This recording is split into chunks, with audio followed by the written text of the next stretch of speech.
Good morning and welcome back to the West Ham Network. This is simply your West Ham headlines. Headlines that we have maybe covered or maybe not, and bringing everything together in one show. So without further ado, let's get started on this morning's show.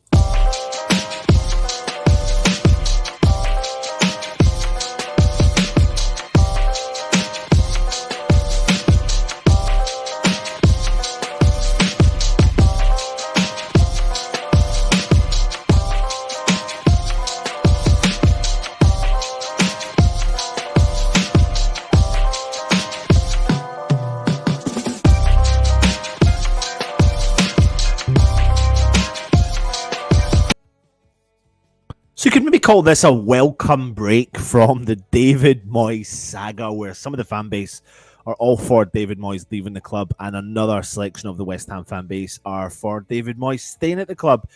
Well, fans are linking us to Pochettino, to Shell. I don't think it's going to happen, but bide our time. Let's see what happens. But it looks like David Moyes is going to be around for West Ham for the foreseeable future, and fingers crossed we can, once we come back from the World Cup, get some points and move ourselves way up that league, which we so desperately need to do. And we know we need to do that, but we do have several players going to be playing out in World Cup duty. But there are things we need to discuss today. So let me get into the show. Essentially, again, like I always say, keep your comments coming in. If you're new around here, hit the subscribe button. Please leave a comment. Hit the thumbs up if you enjoy the content. If you're interested in becoming a channel member, hit the membership option as well. But let me get into the first story, and that is Nikolaj Vlasic, who has helped Torino pick up 4 points in a matter of days as his side has fought very hard during the Serie A fixtures last week. Now, the Croatia international midfielder assisted and scored a goal in a 2-0 win over Sampdoria on the 9th of November. And 4 days later, he was named in the Croatia World Cup squad for the finals in Qatar 2022, which start obviously in a few days. But he was again in battle for Torino in a 1-0 draw against the Roma on Sunday, the 13th of November. Now, the situation with him is that he has actually gone on to score several goals whilst being at the club. He's hit the ground running whilst being there. Let me just make sure I've got this up for you. So no Torino player has created more goal-scoring opportunities than the Croatian international whilst playing at Torino. And he's got also the most touches in the box for them as well. Now, Torino currently sit in 9th place in the Serie A table with 20 points. Now, will he sign permanently for Torino? That is something we will have to wait and see. Their president has been speaking aloud, saying some certain comments, and he said that, listen, we've only played 14 games, so it's a bit too early to make a decision, but he has scored 4 goals and provided 2 assists in 14 games for them as well. So this is obviously a story we need to keep an eye on and watch when we move forward. Now, elsewhere, in terms of the loan watch, there was a victory for the young shot stopper Jacob Nightbridge, who at Harrowborough recorded a 2-1 victory over 4th place Pooltown on Saturday, the 12th of November. Remember, the 18-year-old keeper featured between the sticks for us as his side picked up the 5th win of the season in the Southern League Premier Division South. Now, another player who we all know about, and that is Manny Longello, played 90 minutes for the Championship side Birmingham City in a 2-1 defeat to Sunderland at St Andrews. Tony Mowbray Sunderland saw on loan Everton striker Ellis Sims, as well as Manchester United loanee Amara Diallo score, although the narrow loss still leaves Longello and Birmingham City 10th in the Championship table and just 3 points off the playoff places. Longello, of course, a couple of weeks ago, banging in a belter of a goal for Birmingham City. But last weekend, though, on top of that, a collection of academy prospects did make their cameos from the bench across the English football leagues. Armstrong Okoflex played the final 20 minutes as Swansea drew 0-0 with Huddersfield Town in the EFL Championship, while League One and League Two, Colchester, while in League One and League Two, respectively, Colchester United's Dan Chesters, Port Vale's Meepo Odubiku, and Newport County's Thierry Nevers were unable to help their respective sides avoid defeat despite being introduced from the substitutes bench. So there's your little bit of a lone watch for you as we move on to the next story, and that is Kevin Keane. Kevin Keane, the current under-18s coach, may be set to leave the club. He's one of the candidates for the position of new Crawley Town manager, according to several reports. Now, he played for West Ham from 1983 to 1993 and served as interim manager 3 times in 2006, 2008, and 2011, following the dismissals of the managers of those times. Now, having returned to West Ham in 2019 after managing Colchester United in the 2015-16 season, he's been working with the club's under-18 team, and it now seems like he might have another chance to manage in the lower divisions. Now, Crawley, who sit in 18th place in League Two after winning only 4 of their first 17 games of the season, lost their manager last month. And though it's unclear if the West Ham coach has been contacted, it seems that Crawley are definitely interested and may look to get West Ham's permission to try and bring him in to the club. We at West Ham Network really hope he does stay around. You don't like to hear when you hear a lot of the coaches leaving the clubs, but also they want to progress their careers as much as they can. So you've got to give them the benefit of the doubt for that. And if he does decide to do it, then we do wish him all the best as well. Now, let me give you an international roundup. We have players left, right, and centre going out of the club representing their countries. Now, Italy is one country that did not qualify for the World Cup in Qatar, as we know. But they have moved ahead and arranged a few international friendlies against Albania and Austria. Emerson was excluded from the squad list, Emerson Palmieri, but fellow West Ham colleague, as we know, Scamacca, was included. Now, Emerson picked up a broken nose against Blackburn Rovers in the Carabao Cup third-round defeat last week, and subsequently has been left out of the official squad for them as well. Now, another bit of international roundup for you is the fact that we've got loads of players out representing international duty. We've got, I think, is it 6 that were called up for the World Cup respective squads, but I think we're expecting a lot more players to be going out and representing their country. So we've got Aguerd from Morocco traveling to Qatar, Areola for France, Kira for Germany, Paqueta for Brazil, Rice for England are all off to the competition. Saeed Benrahma celebrates by getting a recall back to the Algeria squad. Vladimir Sefal and Thomas Suchek, both with the Czech Republic, will be involved in international matches for their keeper. Now, another player that's going to be involved in some international games is the 20-year-old keeper Hedgie, big lad who saved the penalty against Spurs last week, where West Ham under-21s ran out 1-0 winners thanks to a fantastic free kick from Ollie Scarles. He's been included in Hungary's squad for the 2 under-21 fixtures as well. But we have lots of players out there, so we wish them all the best. Of course, though, we, of course, wish England the best of luck for the tournament that does start. And then, listen, I'm not up for the World Cup yet. I don't know where your feelings are towards it. Normally, by now, I'd be playing John Barnes. You got to hold your head, but do it at the right time. But it's not the time. It's just not happening. I'm not feeling the vibe yet. I'm not feeling the vibe. So we will have to wait and see what happens. Now, let's get on to the next story. That is Kurt Zouma, who limped off in the early in the game against Leicester City on Saturday afternoon. Obviously, we got beaten the game. Now, he has been in great form recently, providing some much-needed, no-nonsense defending, even during a time when West Ham have been struggling. And for a long time, fans have feared that Zouma has been playing with an injury. Now, Zouma tends to hobble when not active in a game, however, springs into action when called upon, but fans were left worried during Saturday's defeat when he did limp off the field and was substituted for Naif Aguerd. There were concerns for him starting the game when he was seen heading up the tunnel early before kickoff, talking to a lot of the physios, but any of those fears were dismissed as he started the game. All eyes will firmly be on West Ham as we wait to hear the exact cause, but some reports are suggesting that it was a precautionary decision to bring him off the field. Will he be fit for Arsenal at Boxing Day? Let's hope it will be, and he will be fighting fit for the Premier League return in Boxing Day. And another player that we've been missing is Max Corney.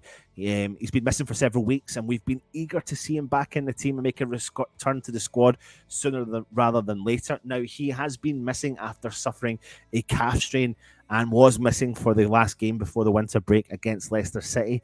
And Moyes did confirm that he will not be available and won't be back until after the World Cup. He is posting regular updates and videos of his updated return to fitness, and he does look pretty positive, but it's probably one of those injuries that West Ham have got a little bit of a concern about with regards to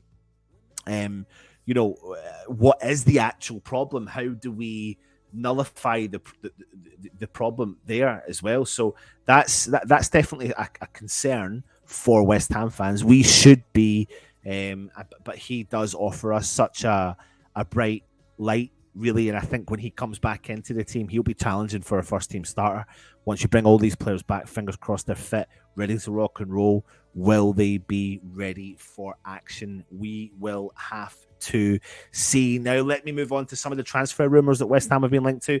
According to reports, West Ham are lining up Everton defender Michael Keane as a replacement for Craig Dawson, who looks set to leave West Ham in the summer, if not sooner, in January.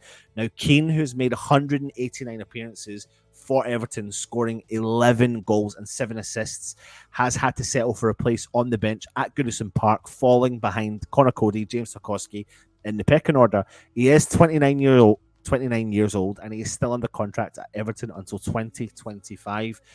But he could find himself playing at the London Stadium covering for a fit again, Naive Aguerd. This is definitely one to watch. We need to keep an eye on that. Now, listen, have West Ham found our long-term replacement for Aaron Creswell? We've got Mikhailo Matvienko, centre-back for Shakhtar Donetsk, is a player that West Ham are looking at bringing in during the January transfer window. According to several reports, West Ham could face competition from clubs like Brighton for the 26-year-old. In fact, he is a 54-capped Ukrainian international, was linked to West Ham back in January of this year, but ultimately stayed with Shakhtar Donetsk. And at some point during the up-and-coming 2 transfer windows, David Moyes is definitely going to have to bolster some of the players in that department. Now, the interesting thing about it is he's a young central defender. He'll be required to make significant progress in the coming year, since Ogbonna and Craig Dawson are 34 and 32 years old, respectively. Now, we are looking to bring someone in. He is a left-footed player and can play with the ball at his feet and is capable of playing in the left-back position. But he will not be inexpensive for West Ham as well. Now, according to reports, Shakhtar Donetsk, are wanting over £30 million for the player in January. I'm not so sure that West Ham will pay that amount of money, but we will have to wait and see what the outcome of that one is. Now, there is lots and lots and lots of reports about the next player I'm going to talk to you about, and that is Brazilian playmaker Jefino, who is being monitored by West Ham, apparently, who have targeted him through our network of scouts in Brazil, which we do know is happening thanks to Rob Newman. And then in an effort to identify some promising young stars to bring to West Ham, it looks like we have maybe found one in a player called Jefino. And there's lots of Brazilian reporters saying that, we expect him to sign with West Ham in January. He is only 22 years old and he still has plenty of room to develop. He's already producing at a high level in one of the best Brazilian leagues. And while the club have added some big name players this summer, it's encouraging to maybe see the board looking at young, long-term plans from abroad using our networks that we've created in Brazil. But I'm not so sure about this one. It's the transfer funny season. What is going to happen? Do we actually go and bring these players in or not? I'm not so sure.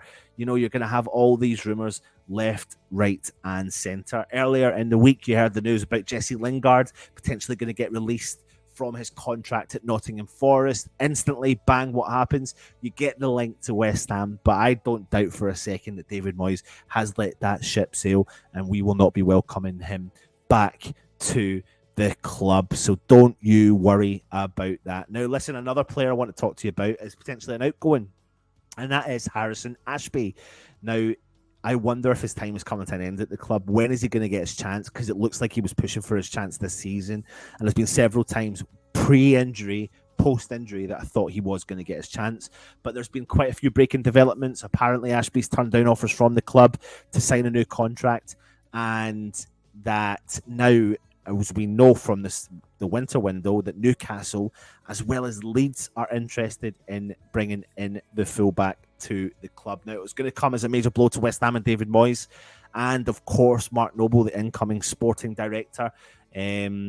And obviously, with West Ham having the gateway for the academy, the academy opportunities, it was looking likely that he may have signed with the contract. But if he wants to get first-team football and regular first-team football, it looks like he's going to have to leave the club, because I don't know where he's going to fit in. It's disappointing, but you've got to understand that these players want first-team football, and it looks like his days could be numbered. Of course, you've got Sonny Perkins that went to Leeds, and now West Ham are in light touch conversations with Leeds over the deal for Sonny Perkins that took him to the club, because of course what we do know is that when Sonny Perkins left the club and didn't sign a new contract, West Ham released a statement saying they weren't happy, and borderline said that they felt like they were tapped up. They never said the words tapped up, but it looks like West Ham are looking for a specific number, and there's a disagreement on what the cost could be. West Ham are pushing for the $1 million mark, but I think Leeds value Sonny Perkins at a lot less, but he has hit the ground running at Leeds as well. So we hope we don't lose this young prospect, but it's probably looking more and more likely as well. But your last bit of news for today is that Wolves have brought in another West Ham coach from our ranks. Edu Rubio is a first-team coach at Wolves now. He has left West Ham's women's team, who he joined in the summer, and being the assistant coach to Paul Konchesky.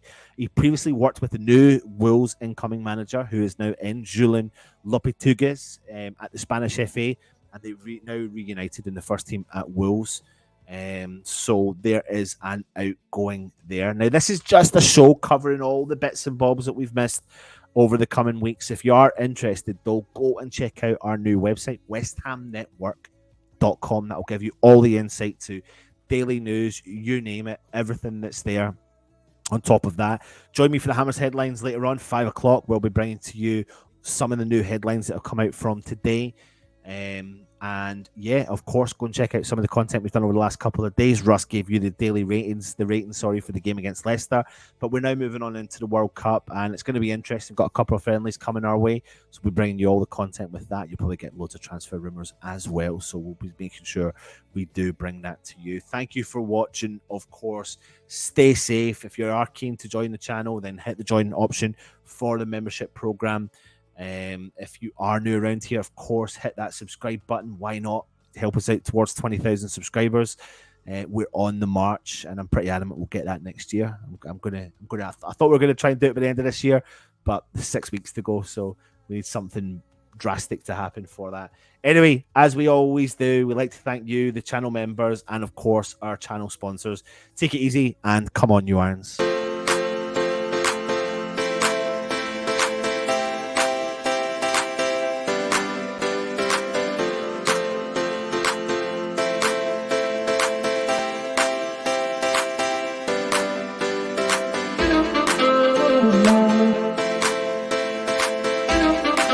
Good night.